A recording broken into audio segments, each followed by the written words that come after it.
Hello guys, तपाईलाई चाहिँ natural भाइसमा स्वागत छ। यो देखिराख्नु भएको छ, यो चाहिँ रोडोडेन्ड्रन हो। फुल्या त छैन, फुल त गइसकेको छ हैन। फुलेर अब सिजन लास्ट भइसक्यो, अलिअलि फुलहरू छ हैन। अब म तपाईलाई यहाँको रोडोडेन्ड्रन देखाएर अब चाहिँ यहाँको फलफुल म देखाउने छु हैन। तपाईहरु लास्टसम्म भिडियो हेर्दिनु होला, धैर्य धारण गरेर प्लिज। र भिडियो हेर्नुको साथसाथै लाइक सब्स्क्राइब पनि गरिदिनु होला हैन। तपाईको यो सानो मद्दतले हामीले धेरै मनोबल बढ्नेछ नयाँ भिडियो हाल्नलाई है। त्यो प्लिज लाइक र सब्स्क्राइब गरिदिनु होला। यो बोट हो, यो बोट जुन देखिराख्नु भएको छ यो चाहिँ ओखर हो है गाइज। यो चाहिँ ओखर हो, तर यो चाहिँ दाँते ओखर हैन, यो आँठे ओखर हो हैन। यसलाई चाहिँ दाँत लिएर फुटाल्न अलि गाह्रो पर्छ, नफुट्ने हैन, फुट्छ, कुनै फुट्छ, कुनै फुट्दैन है। म तपाईलाई यो रुखको नजिकै गएर देखाउँदै छु है।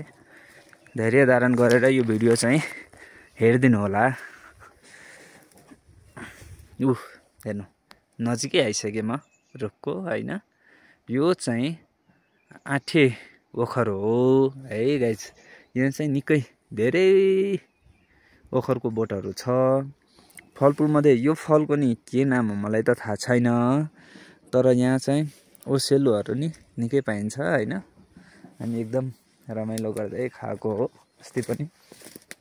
र अहिले सिजन त खासै छैन फलफुलको, तर पनि अरु सल्लाहको बोटहरू नि छ। माथि हेर्नुभयो भने माथि ओखरको बोटहरू धेरै छ। त्यस लगायत टिमुरको जुन अचार बन्छ हैन, चटनी बनाएर नि हामी खान सक्छौं। यस्तो मिठो हुन्छ। यहाँ होटलमा हामी खाना खान्छौं, त्यहाँ चाहिँ यो नि हेर्नु, वाउ कति ब्युटिफुल छ। हेर्न सक्नुहुन्छ कति ब्युटिफुल छ यो है। म त यसको नाम त थाहा छैन, तर हेर्दा चाहिँ खाउँ जस्तो लाग्छ है। जामुन थाहा होला, हाम्रो उता तराईतिर जामुन भन्छ। बोट त फरक छ, तर परिकार चाहिँ त्यस्तै छ। ओहो कति ब्युटिफुल देखिया छ, हेर्न सक्नुहुन्छ तपाईहरु। यो अब के को बोट हो मलाई त थाहा छैन, किनकि म तराईको मान्छे र यो हिमाली भेगमा आएर नयाँ बोट बिरुवाहरू हेर्छौं, त्यही भएर नाम त थाहा हुन्न है गाइज। माफ गर्नु होला त्यसको लागि।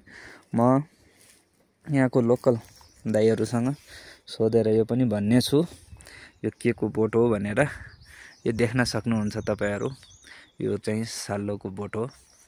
हामी चाहिँ 4000 को हाइटमा जाँदा चाहिँ त्यता रानी साल्लो त्यस्तो बोटहरू नि भेट्या थियो, तर यहाँ चाहिँ यो बोटहरू छ। अब म तपाईलाई टिमुरको बोट पनि देखाउने छु है गाइज। धैर्य धारण गरेर यो भिडियो हेर्दिनु होला। तपाईलाई निम्र अनुरोध छ। यो चाहिँ टिमुर हो है गाइज। म अर्को भिडियोमा पनि राखेको थिएँ, टिमुरको पुरै जङ्गलै थियो। यो चाहिँ अलि पर्सनल मान्छेको खेत भएको हुनाले यहाँ चाहिँ धेरै छैन। निकै फुल्या छ, कति फुल्या छ हेर्न सक्नुहुन्छ। वाउ, अब यो चाहिँ फुल्या छ। अब चाहिँ यो केही दिनमा फल लाग्छ। यसमा फल छैन, कुनैमा पुरानै फल पनि छ हैन। हामी चाहिँ टिपेर खान्छौं अलिअलि। तर यता सिस्नो चाहिँ धेरै छ है गाइज। यो छालामा लागेपछि लास्टै नराम्रो गराउँछ, धेरै पोल्छ यो सिस्नो हो। यसको साग नि खान्छ मान्छेले, कसरी पकाउँछ त्यो त थाहा भएन, तर चाहिँ साग मिठै हुन्छ। ढेडो बनाएर खान्छ यसको साग। यो चाहिँ सिस्नोको बोट हो। म नजिकै आएर देखाएँ हजुरहरूलाई है गाइज। अब चाहिँ म यो भिडियो यही समाप्त गर्दैछु।